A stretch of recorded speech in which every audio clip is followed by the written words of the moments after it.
Cordial saludo, mi nombre es Hugo Escamaltés, estudiante de la materia de filosofía moderna, y en este video les presentaré un recorrido por los 3 primeros capítulos del libro de Ilustración y los Derechos Humanos del doctor Mayos. En este texto es una reflexión filosófica e histórica sobre el surgimiento de la Ilustración y su profunda relación con el nacimiento de los derechos humanos modernos. Eh, la Ilustración, como veremos, no es solo un movimiento del siglo XVIII, sino que es un proyecto crítico, racional y emancipador que sigue influyendo en nuestra visión del mundo.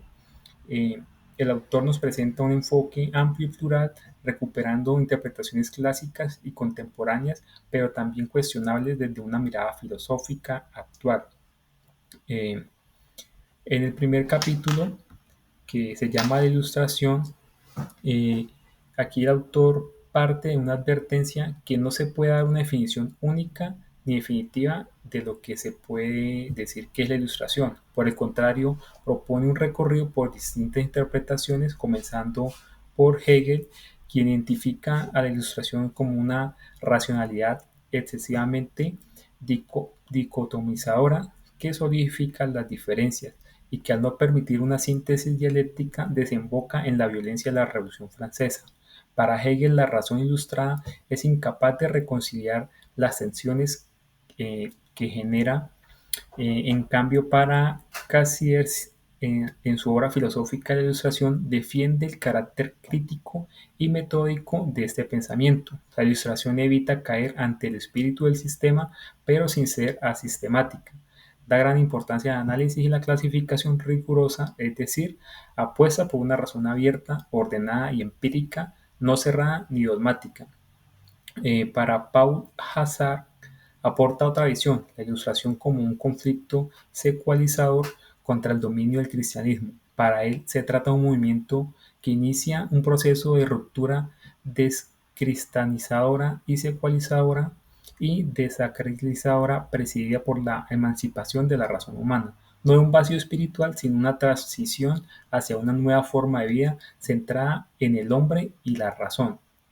El autor también discute las posturas críticas más duras como las de Max Horkheimer y Theodor Adorno. En la dialéctica de la ilustración, los autores afirman la humanidad en lugar de entrar en un estado verdaderamente humano, que ha sido siempre la promesa de la ilustración, desembocó en un nuevo tipo de barbarie, señalando que la razón instrumentalizada llevó al totalitarismo.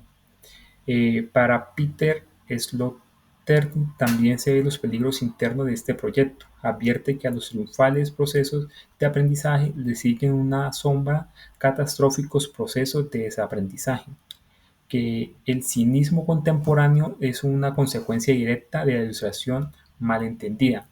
A pesar de esas críticas, Mayos no desecha el legado ilustrado, se alinea con los pensadores como Habermas, quien sostiene que la ilustración es un proceso aún inacabado que reclama ser completado. Por tanto, debemos conservar sus ideales fundamentales, que son la razón, libertad y crítica, pero reformulados desde una visión más autocrítica, plural e inclusiva.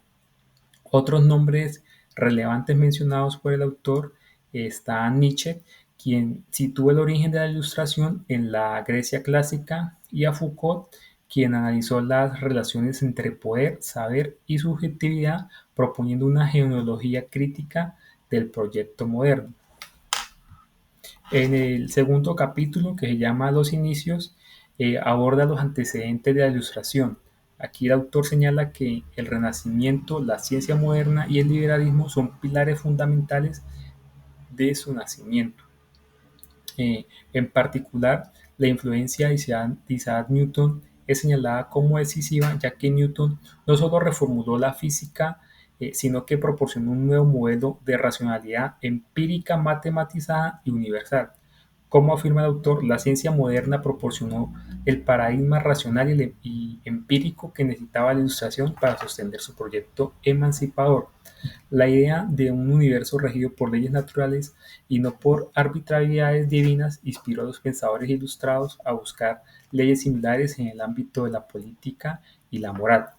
Este tipo de pensamiento permitió soñar con una sociedad ordenada racionalmente, donde las instituciones no se funden en privilegios o dogmas, sino que en principios razonables y verificables.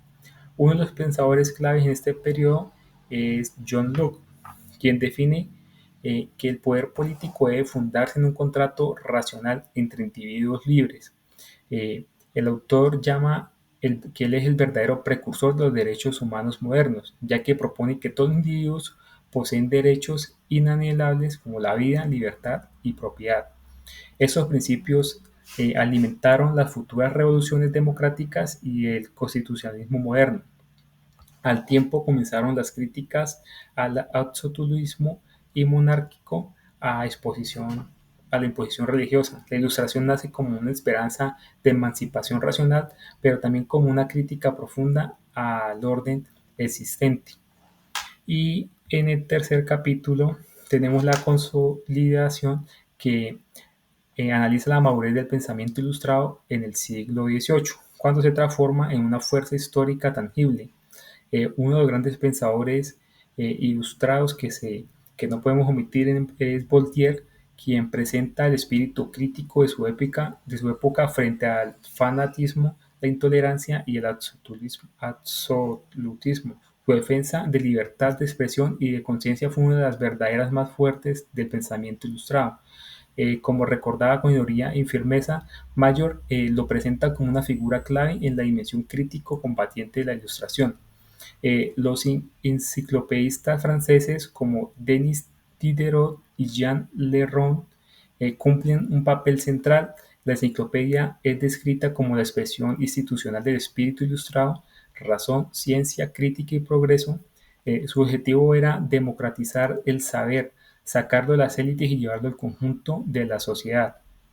Eh, el autor también destaca a Montesquieu, quien propone la separación de poderes como principio básico del Estado libre. Por su parte, Rousseau desarrolla la teoría del contrato social. La soberanía reside en el pueblo. Estos pensadores no se limitaron a teorizar, sus ideas influyeron directamente en eventos políticos concretos como la Declaración de Independencia de los Estados Unidos y la Declaración de los Derechos del Hombre y del Ciudadano.